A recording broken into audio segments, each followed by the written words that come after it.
देखिए, अरविंद केजरीवाल के काले कारनामों की फेहरिस्त बहुत लंबी है। आपने घोटालों के कीर्तिमान दिल्ली में स्थापित किए हैं। शराब घोटाला हो, शीश महल घोटाला हो, डीटीसी का घोटाला हो, पेंशन घोटाला हो या पैनिक बटन घोटाला हो, हर चीज में चोरी अरविंद केजरीवाल का एक मार्का रहा है। लेकिन योजनाओं के नाम पर गरीब, पिछड़े और दलित लोगों के समाज के साथ धोखा करना, उनकी पीठ में छुरा घोंपने का काम भी अरविंद केजरीवाल ने किया है।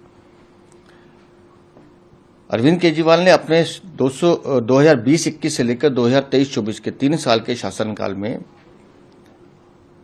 कुल मिलाकर लगभग 260 करोड़ से ज्यादा की योजनाएं इन दलित पिछड़े वर्गों के लिए घोषित की हैं।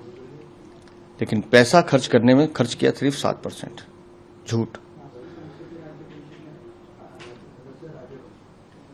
दलित प्रतिभा योजना दलित बच्चों के लिए 70 करोड़ रुपए आवंटित कर दिए कि हम इनको ऊपर 70 करोड़ रुपए खर्च करेंगे, और खर्च किया जीरो, एक पैसा नहीं। इस तरह से अल्पसंख्यक, पिछड़े, गरीब, उनके लिए 250 करोड़ का आकर्षक बजट पेश करते हैं।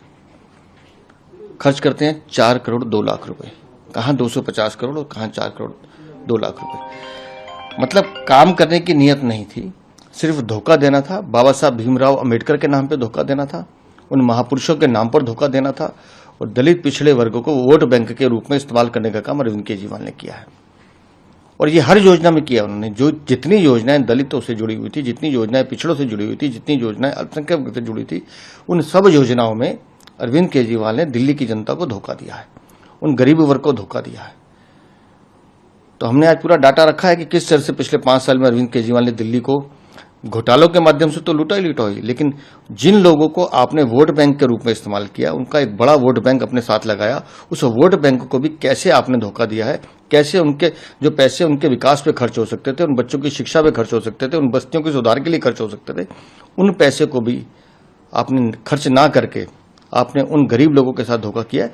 और मैंने माननीय मुख्यमंत्री से अपील की है कि ये सारे जो जानकारी है विधानसभा पटल पर रखें और ताकीद करें कि इस तरह के, आज दिल्ली में भारतीय जनता पार्टी की सरकार है, हमने बजट में कोशिश की है कि हर वर्ग को हम कुछ दे पाएं, लेकिन हमने उनसे निवेदन किया है कि पिछली सरकार के काले कारनामों का चिट्ठा दिल्ली की जनता के सामने आना चाहिए।